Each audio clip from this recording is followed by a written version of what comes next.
Man, and boy, he had that Doritos bag pointed straight at the camera too. Man, that's how Dorito commercials start sometimes. That's how snack commercials start. Reggie, did you eat my snacks? No, sir. You ate my snacks, didn't you? You need to get a job. You know that man. That looks just like a commercial. You eat my Doritos, Reggie? No, sir. You mean these Cool Ranch Doritos? No, sir. That first shot, it was literally the Doritos was pointed right to the camera. Yeah. You know, the one before that, it was like right towards the camera. Oh, let me see. Hey, Reggie, did you eat my snacks? No, sir. Oh, wow. He turned the bag. Doritos is a whole new piece of character in this movie, man.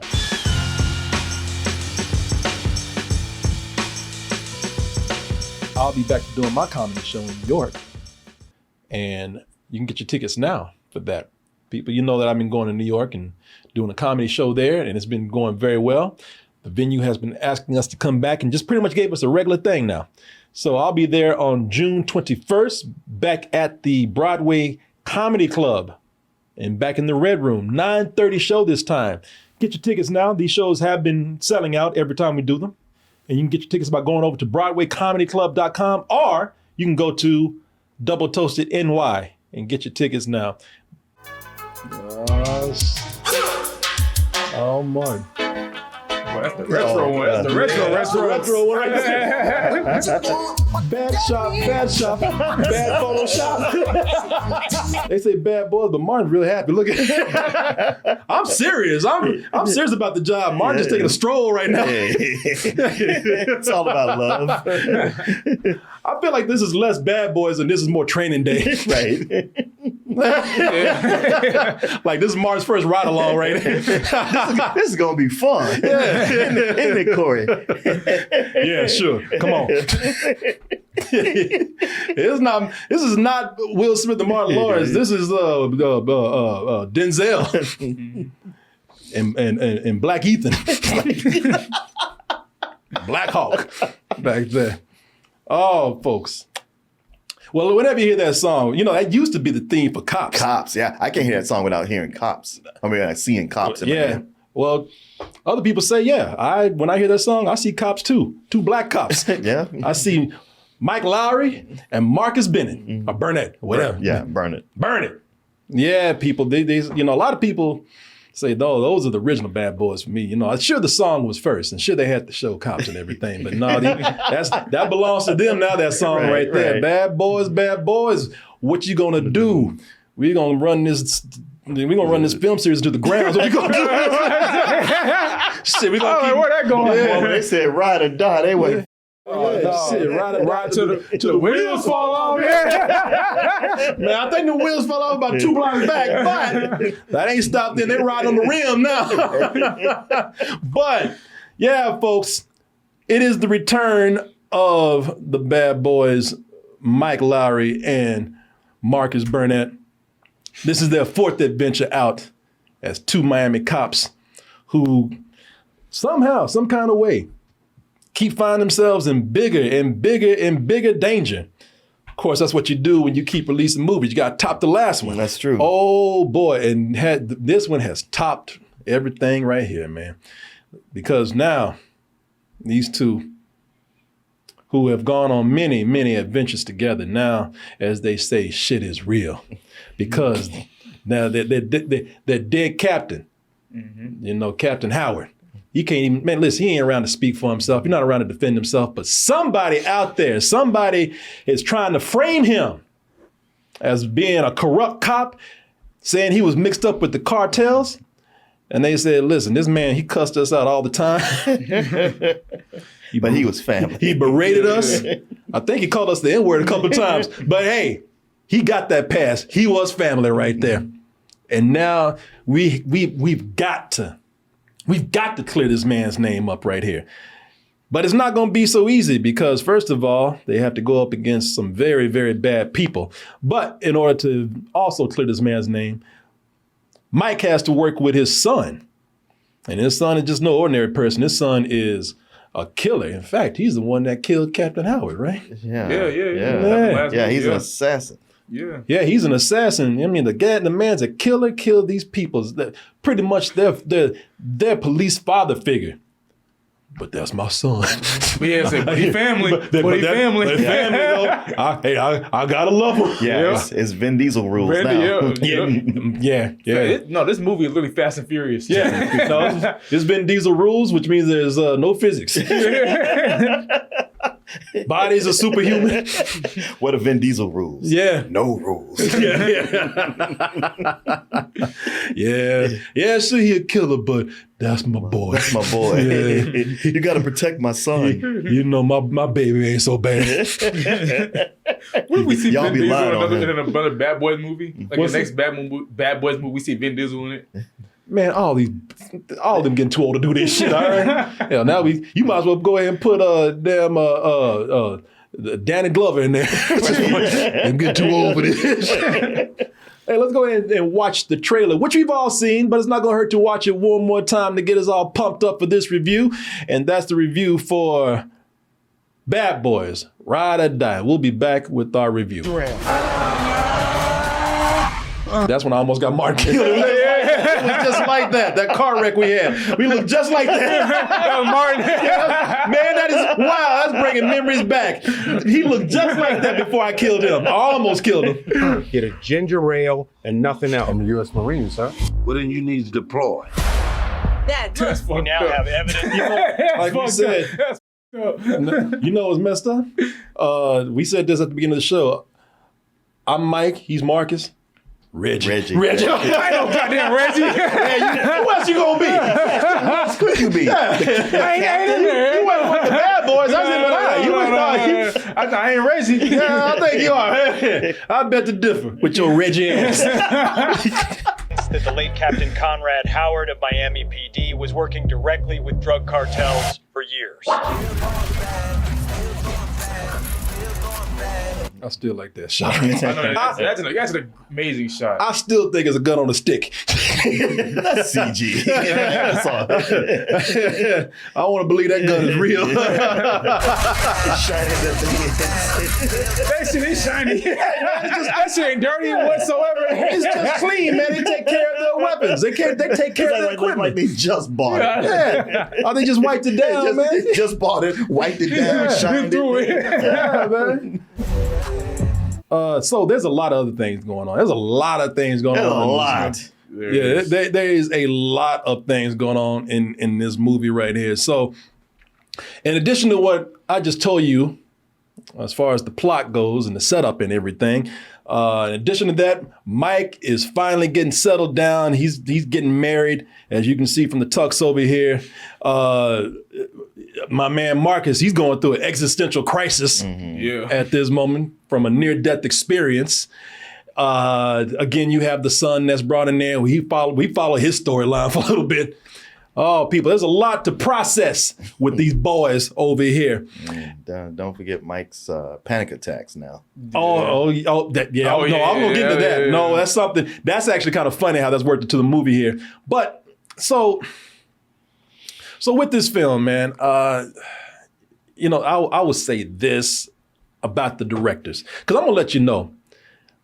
When this started out for me, it's if there's ever such a thing as over directed, this is it. Over stylized. This was it for me. I now I do like how the directors, how they put their own signature on this. Yeah. Oh yeah. You know it's them. Oh yeah, no, because if Michael Bay was about explosions, bikinis, and slick and fast cars, and I don't know, robots wearing bikinis that turn to slick and fast cars, if that's his thing, these guys, their equivalent of that is fluorescent colors. Oh yeah. Color, a lot of colorful things, crazy camera angles, a lot of wild camera movements. A lot of energy behind their camera work. I'll say that. But these guys really love colors, man. You couldn't tell right there. And I'll show you another scene later, but it looks like sometimes it came look like they just peed fluorescent all over the place. One point it looks like Batman and Robin or something. Yeah. It is so over-directed and so quick-moving and stylized that I think, it starts to come in and kind of kind of pour over the stories of the characters. Yes. Kind of bowl over the stories of the characters. You know, it seems to be there, all the stuff that they're doing, it seems to be there just for style or a joke or action, to where these small things that they set up, like the existential crisis of Mike, Marcus's near-death experience, or Mike getting married, you know, all that stuff doesn't really seem to have a whole lot of follow-through. You set it up. And it's like somebody going like, oh, we need to have this on here. We need to put this in here. We need to put this in here. And yeah, they just didn't spend any time with it. As a matter of fact, when it comes to Mike and his panic attacks, it was almost like they were like, well, Marcus, he's having an existential crisis. We need something for Will Smith. Yeah, for Will Smith. Yeah, It's like, hey, he's got enough going on. He just got married and he's got his son here, and they're like, we gotta add more. And now, you know, the fugitives on the run and all this kind of stuff. Yeah, you know. Where'd that marriage thing come from, though? Because that was not in the last movie. Or did he even know her? Well, you know, listen, enough. I can tell you what they're doing. I'm not even criticizing for this. They just figured that enough time has passed that he met her, and I thought I missed the movie. I was like, who is this? No, they're probably like, okay, we got to grow the characters up so he's not having sex with every hot chick that comes on. Yeah. You know, and so, you know, as I said, some things just seem to be there for style or a joke or action, or it's all rolled up in one. It's all of the above. And, you know, sometimes it comes out in crazy ways or weird ways that doesn't seem like, again, they're setting it up, but not really following through with it. Like Marcus going to the Black Panther ancestral plane, you know. Show B for B too. Serious. He went to where Black Panther went and talked to his daddy. Yeah, I thought they run into each other. Yeah, I thought that was going to show up. Yeah, it turned into a Marvel movie for a little while. And then sometimes it's a weird mix of the action and humor, because they're trying to, again, they're balling it all up in one. Sometimes it worked for me because these guys still got that banter going on. And then sometimes they'll be shooting at people and the action will be going, and they'll stop for just a weird bit of humor, like a weird joke. Like in this scene right here, like they're in the middle of a huge gunfight, and there's a running joke where Marcus, he has to be on a diet because of his near-death experience. He wants snacks so bad. Mm-hmm. And when somebody shoots a jar of jelly beans, boy, he just stops worrying about losing his life and taking care of his job. And he just wants these jelly beans. They're falling off slow. And, you know, and you can tell some of them are CG. This is what I mean by kind of over-stylized. Yeah. And just coming in and being an awkward mix of action and humor.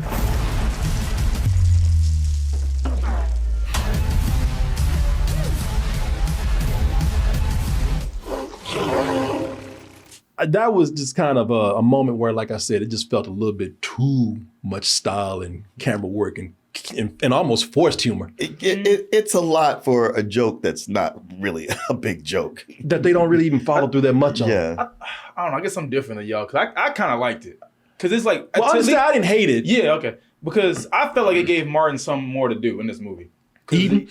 Well, yeah, but it's just like whatever happens to him in the film happens, and it's like, okay, they're kind of playing with it a little bit, so it's like, look, he's at least doing more, because you know in the other movies he's kind of like Will or what was his name, Mike, we shouldn't do this, and this one he's more out there, so I like that. I tell you, what it is. Now I saw this, and I'm not gonna lie, I laughed, and you know I'm gonna follow up on this a little bit more, because it's still Martin Lawrence and Will Smith. Mm-hmm. But I just got through watching the first Bad Boys, and it's a lot different. Yeah, it's a lot different. But you know, one of the things I liked about it is that, you know, a lot of humor was met without having to do a lot of tricks like this. A lot of it was really left up to them being natural people, natural partners, and natural friends, or at least it felt like that. We weren't doing a whole lot of trickery here like that. Right. When you do this for me, I like this scene. Don't get me wrong. I thought it was kind of funny, but it did feel like, man, where the humor between these guys, it's organic and feels natural in most movies. It feels like they're forcing the humor here a little bit more. Yeah, I guess that's so much of what we talked about with the first movie and the second and third was how it's the chemistry between them two and them riffing back and forth with each other. Yeah. And here it was like either they couldn't do it or the filmmakers just didn't have confidence, and they filled in with all these other things you're talking about, camera tricks and extra jokes and colors and overcomplicating the plot. Mike has this big milestone where he's married. All right, you know this is huge. This is huge for him. This is the bachelor that finally settled down. But why did he get married? Not because that was a significant storyline. He just got married so his wife can be put in danger. So that again, she could get real and she could get kidnapped and he'd have something to go and rescue and be mad about. You know, she was there. He was there to get married and for her ass to get snatched right after. Right. And with the panic attacks he's having, it's like, oh, he's thinking about how he's married now. But we don't really spend any time with them being married. So she just feels like a device. It's I don't know her. Yeah. She's just there for him to give something to care about. Yeah, to give him a purpose and something for him to be mad about. Yeah. Like that could have just as well been his sister or a girlfriend. That's what I'm saying. Yeah, I don't think she was even in the last movie. No, she Somebody said she gets snatched during the wedding. No, she didn't. No, that was, I'll give it. It was a little time before it happened. But if they thought about it, they would have done that. Oh, hell yeah. Because she's funny as shit. She's not. Especially what else happens at the wedding. That would have been funny. Yeah, they might as well. Because she didn't have nothing to do for after they got married, she didn't have nothing to do. Except come in when Will Smith showed up and say, hi. Hey, everybody. We're newlyweds. The bad guy here, man. You know, the story's really not that much. I mean, and listen, some of these storylines or plots haven't been really that deep, so I'm not going to go in. On it that hard. We're here to see Will Smith and Martin Lawrence shoot up and blow up shit. I mean, and argue, banter with each other. You know, and they do those things. And they do those things. You know, so the bad guy here. Listen, that's another guy that's just pretty typical. Like I couldn't even hate this guy because he's just a generic bad guy who the bad guy who has military training who went bad. And now he just walks to the movie killing people with ease so that we can just be mad at him and say, hey, somebody got to get you. Well, they always throw in, well, they got military training. Oh, shit, they can do anything. Yeah. If you a hacker or you had basically military training, whatever you want to do. You saw his son in the last movie. With this guy, I was like, this long stretches where he's not even in there. When he comes back, I was like, I forgot what it was you were trying to do. Yeah, I forgot your motivation, bro. Yeah, he's trying to like take money from a certain account, put it to the cartel, and frame Captain Howard or something. Well, you have to see the movie why he wants to frame Captain Howard, but I actually don't remember why. I don't either. I was hoping you were about to say it, bro. I ain't gonna lie. I'm not gonna spoil it because I can't. Because I don't remember, all right? But all I know is he don't show up until we get a scene where he needs to blow somebody's head off or slit somebody's throat. Again, just to show us, damn you evil, you know? But he's very generic. I mean, you know, I would love to be angry at this guy, but it's just kind of like, he's just a movie bad dude, you know? What made me laugh is that, like I said, these directors are putting their mark on this with a lot of style. But man, sometimes between their script and their direction, things get so melodramatic, it's funny. Like they have, while these guys on the run, Marcus says, "Hey man," because you know this is movie world. You can just hack into anything at any time. Yeah. Hey, hack into the Ring. At my house, and not only do they just hack out of nowhere, but they hack the camera in the kitchen right when Marcus's wife is coming to the kitchen. She's like, oh, I miss Marcus. You know, oh God. I was like, oh, baby, I see you. Yeah. Yeah, she don't even know she's being watched. Right, yeah. But he hacked that shit in like 2 seconds. Like he been doing that shit. So that's not his first time. I told somebody to hack the camera in my house and it went dee. I was like, wait, how long you been doing that? Right. So, yeah, exactly. It's a good thing she didn't walk in there butt naked. I know. I have another dude. Yeah, have nothing to do with all that. Shit, digging in her nose and wiping on the table.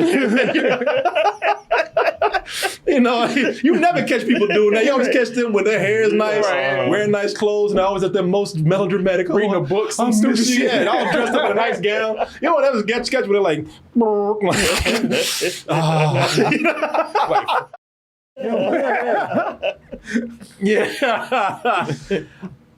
let me ask y'all something, man, because we're talking about how these characters are in this movie. You know, how they're given these, you know, what seems like important life-changing moments or motivations, and then they don't really follow through with them. How do you feel about Will Smith and Martin Lawrence, themselves in the movie, but just them carrying the movie between themselves. Well, Martin Lawrence feels like he's lost a step or two. And it felt a little bit like that with the last movie, but I feel like it still hit it. It's a weird thing because with the last movie, it was all about how so much of it was like, hey, these guys are getting older. Mm-hmm. And the movie was like it was about them getting older, more mature or whatever, just dealing with that. But here, they're older and it doesn't seem to be acknowledging that. And I was like, this is a weird thing because they are noticeably older here. Yeah. And it's not really going into that, which it could have played on and doesn't. I don't think they have the same hit ratio as they had the first 3 times, but they still have some good chemistry. And there's plenty of moments that with the two of them that do work. Yeah. I mean, like, I think when it comes to Will, I think Will's kind of like the same. He's been in every other movie. But to me, I think Martin Lawrence did a little bit better in this one. Did you? Yeah, because I was like, it's funny when I always watch these movies, like, I look forward to both of them, but, like, Will Smith, like, yeah, he's one of my favorite actors. So I more look forward to Will Smith. But in this one, I'm like, damn, Martin Lawrence is bringing it in this one. I'm having so much fun watching his character. That's funny. I felt like Will Smith was carrying the movie a lot. See, I thought Martin was a little bit. See, that's why I asked, because I think everybody's going to have a different opinion on how they see these characters. Because I'm going to tell you, man, for me, you could probably tell the first half of this movie, I really didn't think it was that good. I'll be honest with you. I'm just going to be straightforward. I was looking at this as like, this is, okay, it's time to call it. Yeah. It's done. It's done. Yeah, y'all the sad boys now. This is it. But for me, and again, I think everybody's gonna have a different opinion here, but for me, the action kept improving. And, one of the parts was the plane scene here. Yeah, plane scene. When that happened, that's when the movie, and it's an incredible action set piece, man. This is, I love it when people are fighting in the sky on a spaceship or something, just twirling, and people are sliding and hitting the roof and hitting the ground and the floor. And that's an amazing scene right there. I thought it was very thrilling. It's up there with some of the best, just kind of Hollywood blockbuster of action scenes that you have out there. That was like a warm up for me with that. So the action kept improving and kept getting better and better. The one that really kicked it off for me, and I can't even tell you, man. Let me just say this: the one that kicked it off for me didn't even have Will Smith and Martin Lawrence in it. There was a badass scene in here with somebody. I was like, all right, I was warmed up. Now, okay, I'm in. I'm not asking any more questions. I'm not gonna sit up here and keep like taking pieces of this apart. I'm in. I'm in for whatever it is, man. And that's because I think, have no doubt, of course it's to varying degrees, but Martin Lawrence and Will Smith, man, I think, this is still the reason why this works. Sure. Their chemistry is amazing. Their chemistry is still amazing, man, because in the beginning, that's why I had problems with this scene right here, because in the beginning, it felt like, in addition to like trying to amp up the humor with, computer generated jelly beans and shit, it still felt like these guys, they were trying to do a routine. They were doing what we expect of the bad boys, And really, it was that whole thing of, y'all know, because in every movie, it follows a pattern. These guys and for example, in this one, because they always yelling at something, or each other about something. Always yelling at each other, you doing this in this movie. Now you doing this in this movie. One movie is because Martin Lawrence couldn't get his dick hard. This he's eating candy. And that's just what it's like. It's like, Marcus, you eating candy again? Mike, mind your own business. See, sir, what I got to deal with? Bam! They argue until they have to shoot somebody. Yeah. That's the distraction. Yeah. It was following a pattern. And I was like, all right, y'all doing the bad boys routine. This is something where y'all just taking them on the road. The bad boys shuffle. Yeah, I mean, they have a formula. It's been working. Yeah, man. But, but soon that chemistry kicked in. That chemistry kicked in that I love with them, man. And, at that moment, that's where it felt like, all right, you know what? This is where y'all can't live with each other. Y'all can't live without each other. This is where y'all are married. That's what when they feel like a married couple. Yeah, that's when they work, man. Well, once they stop doing the hijinks like the I'm immortal, I can't die stuff, I was like, this is shtick. Can we drop all that? I hated that. Yeah. But yeah, when they're on the road and the two of them working together or arguing with each other, I was like, all right, this is what I came here for. Yeah. And that's the thing I felt with this, like, because of the camera tricks and the CG and the overly complicated plot and all these extra characters that are thrown in, like some we haven't even mentioned, who don't really do anything. I was like, these are all things taking up space and running time away from what we come here for. Right, yeah. My opinion on Will Smith, I think Will Smith is really good in this. Now, his story of having PTSD and I don't get that. No, that's kind of flimsy. All right. Yeah, it's like after all the shit y'all have been doing for the last 3 or 4 movies, this is now we're gonna hit. Yeah. No, that's kind of flimsy. They don't do nothing with it at most. And maybe I'm reading into it, but at most, it's mostly him just making fun of himself in the slap. Because there's a moment in here where he gets slapped the shit out of several times. Yeah. And it's almost like he's looking at the audience talking about, all right, keep giving it to me. Y'all know y'all been wanting to do this for a while. Go ahead, just not get out the way, you know. And it happens several times. Are we even now? Yeah. I'm sorry, okay? And then, you know, the whole thing of him where, you know, like I said, he's having panic attacks and everything. They don't do a whole lot of stuff with that, man. It's if anything, it's almost like an allegory for this is the trauma that I went to after the slap, you know. It doesn't really even move the plot at all. No, if you want to look at it as sort of a statement about his career after the slap, it could be funny that way. But I feel like because after all these years, he's finally a better actor. Well, I don't want to say finally, but you know, as time goes on, I think he just keeps getting better. I think he becomes a better actor. So I think that, you know, this is the most natural that I've seen him, because I looked at him in the first movie, and the first movie he's good. There's a reason why, you know, that movie is what it is, and there's a reason why everybody loves his character. But after looking at that movie and seeing how he was still kind of growing into that character, looking at this, I'm like, all right, man, he's really good here. He feels very natural.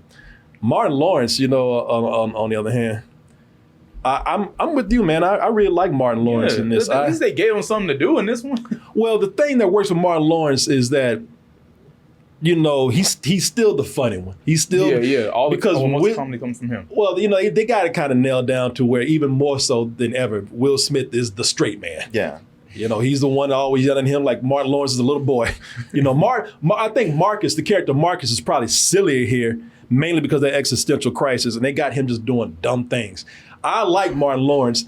I like his comedy. I like his comedy timing and his line reading. The stuff they have him doing sometimes, I'm like, this is not necessary. Right, it's clownish. It's clownish. It is. Some fun cameos in the movie if you're looking for that. You know, I ain't gonna spoil it for you, but there are a lot of cameos in here. One of them I thought was really clever, man. I thought that was pretty funny.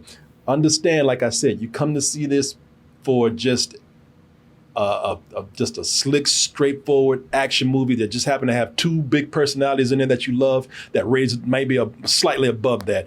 Because outside of that, this shit is predictable. I am not good. I always say this. I'm not good at looking at things and saying, yep, that's going to happen. But there was something, the moment it stepped on the scene, I said, yeah. Dude, I know exactly what you're talking about. A B villain that I knew when I saw their name in the credits. In the opening credits, I was like, it's one of the villains. As soon as I saw this person, I was like, oh yeah. Okay, so everybody's because it was just it was so like, quick. Yeah, boy, like, come on. I was like, this scene ain't for nothing. All right, because right now this scene is nothing. So y'all doing something. But yeah, man. So it's highly predictable right here. That plot twist was whoa. Yeah. Like, you ain't fooling nobody. Nobody. None. Everybody in the theater knew it, apparently. I thought I was some big shit. No. I saw that name in the opening credits. I was like, okay, that's what right there. Well, I didn't know it that early, but and it's not somebody who usually plays villains, but just the fact that they were in this, I was like, that's the only role you could have. Yeah. Oh, people. Listen, I think that if you're like me and the movie starts out in a way that you don't like, something that you're just not feeling in the beginning for all the criticism that we gave, or maybe your own. If you're like me, I think it's a movie you just got to kind of ease in and soak in for a little bit, and I think it'll probably get to the point where you'll enjoy it.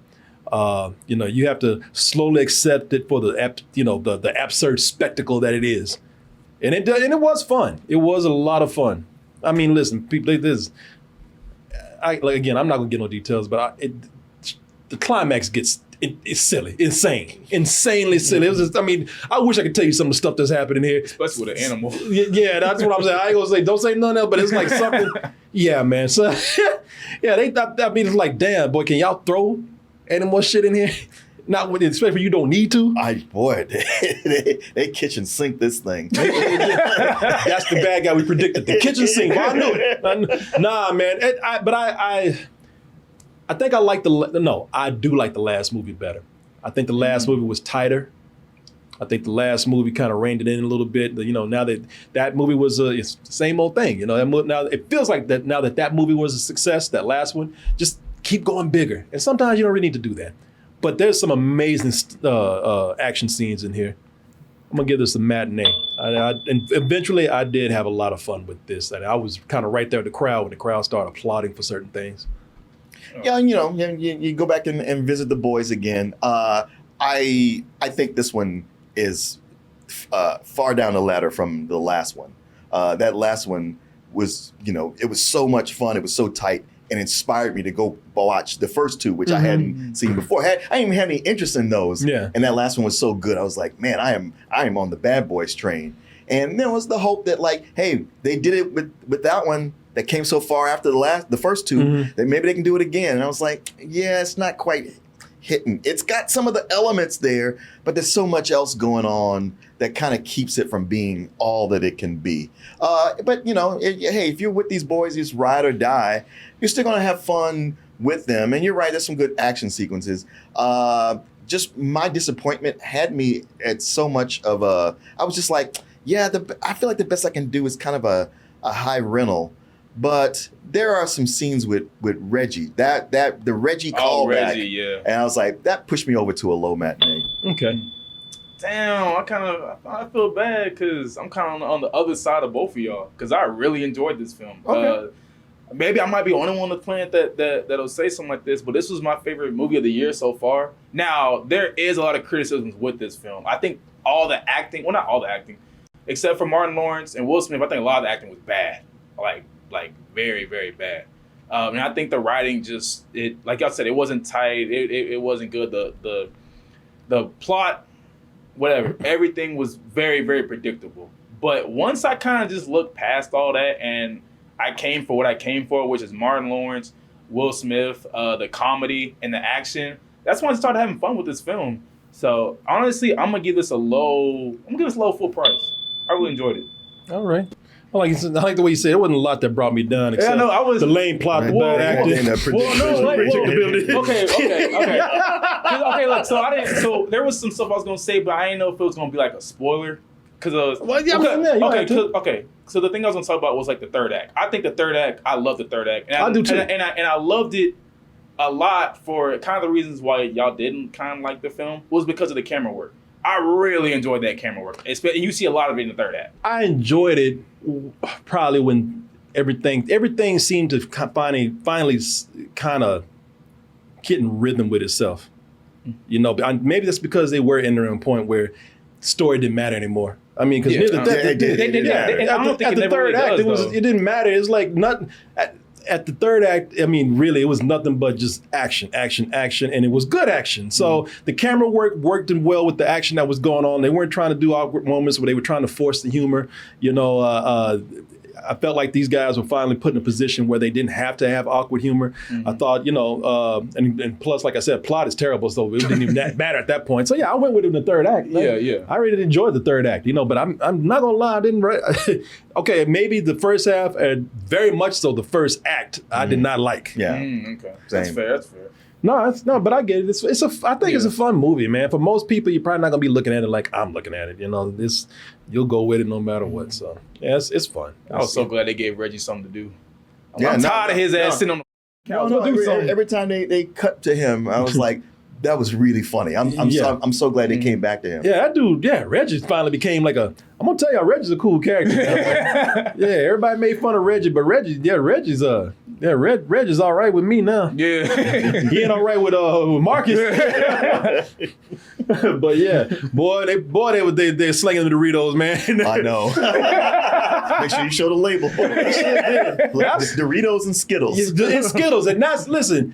that's another reason why I don't think that story worked, because they use the story to pitch products. Uh-huh. But that's one thing Sony's gonna do. If you look at all Sony's movies, they always do that. They They had always to try to stop pitch products products. like that. Yeah. They made a whole plot line around snacks. Hey, Marcus, you're not supposed to be eating Skittles. You mean these Skittles? Yes, those Skittles right there. I remember Madam Web. They trying to sell something. Yeah. Man, and boy, he had that Doritos bag pointed straight at the camera too. That's how Dorito commercials start sometimes. That's how snack commercials start. Reggie, did you eat my snacks? No, sir. You ate my snacks, didn't you? You need to get a job. You know that man. That looks just like a commercial. You eat my Doritos, Reggie? No, sir. You mean these Cool Ranch Doritos? No, sir. That first shot, it was literally the Doritos was pointed right to the camera. Yeah. No, the one before that, it was like right towards the camera. Oh, let me see. Hey, Reggie, did you eat my snacks? No, sir. Look, Oh, wow. He turned the bag. Doritos a whole new character in this movie, man. And you know they have to tell that kid, hey, move over so we can see the bag. Yeah, she did. Well, you made it to the end of the video. That must mean you really like what we do. So if you do, check out these other videos just like this one. Check out our other YouTube channels and subscribe to join our wonderful Toasty community. And as always, stay toasty.